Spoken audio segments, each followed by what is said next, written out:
आज भले ही हमें खाना आसानी से मिल जाता है, लेकिन आज से 15,000 साल पहले ह्यूमंस को शिकार करने के लिए कड़ी मेहनत करनी पड़ती थी।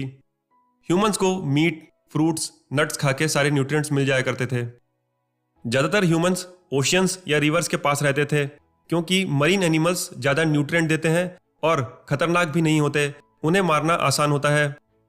आज से 15,000 साल पहले के पीरियड, जिसे नियोलिथिक पीरियड भी कहा जाता है, उस समय के कोई भी रिटर्न रिकॉर्ड्स हमारे पास नहीं है। लेकिन एनिमल्स और प्लांट्स के फॉसिल्स की स्टडी और आर्कियोलॉजिस्ट की रिसर्चेस एग्रीकल्चर रिवॉल्यूशन के बारे में बहुत हद तक डिकोड कर दिया है। उस पीरियड में ह्यूमंस हंटिंग और गैदरिंग किया करते थे। उनकी हेल्थ भी अच्छी होती थी क्योंकि वो फिजिकल एक्टिविटी ज़्यादा करते थे।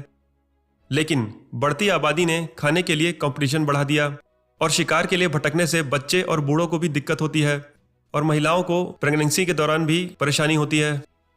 एग्रीकल्चर रिवॉल्यूशन, जिसे कि नियोलिथिक रिवॉल्यूशन भी कहते हैं, इसके दौरान ह्यूमंस ने ऑब्जर्व किया कि कुछ सीड्स कुछ सालों बाद पेड़ बन के क्रॉप्स देते हैं जो खाए जा सकते हैं, और उन्होंने कई एनिमल्स को डोमेस्टिकेट करना भी शुरू कर दिया, जैसे कि गोट्स, पिग्स, बोवाइन्स यानी कि काऊ, बफेलो।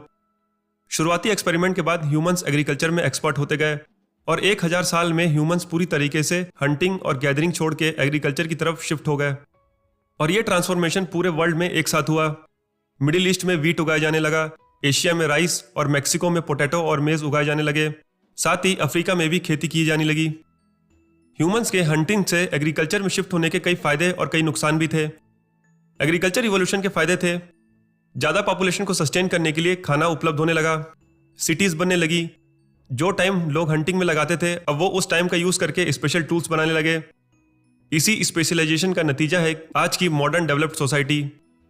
एग्रीकल्चर रिवॉल्यूशन के कई नुकसान भी थे, जैसे कि ह्यूमंस एनवायरनमेंट को मॉडिफाई करने लगे और एनिमल्स को डोमेस्टिकेट करने से एनिमल्स में होने वाली बीमारियां ह्यूमंस में भी होने लगी। ह्यूमंस क्लाइमेट पे डिपेंड होने लगे और फसल अच्छी ना होने की वजह से उन्हें टेंशन भी होने लगा। और चूंकि एग्रीकल्चर में बहुत मेहनत लगती है, फसल उगानी पड़ती है, उगी हुई फसल को एक जगह स्टोर करना पड़ता है, इसलिए ह्यूमंस सेटल होने लगे और उनकी पॉपुलेशन बढ़ने लगी। और लैंड ओनरशिप की वजह से समाज में हायरार्की आने लगी, जैसे कि लैंड ओनर बन गए अपर क्लास और लैंड में काम करने वाले लेबर बन गए लोअर क्लास। एग्रीकल्चर रिवॉल्यूशन कोई एक इवेंट नहीं था, बल्कि हजारों सालों तक कई छोटे छोटे इवेंट्स थे। ये थी सारी बातें एग्रीकल्चर रिवॉल्यूशन से रिलेटेड।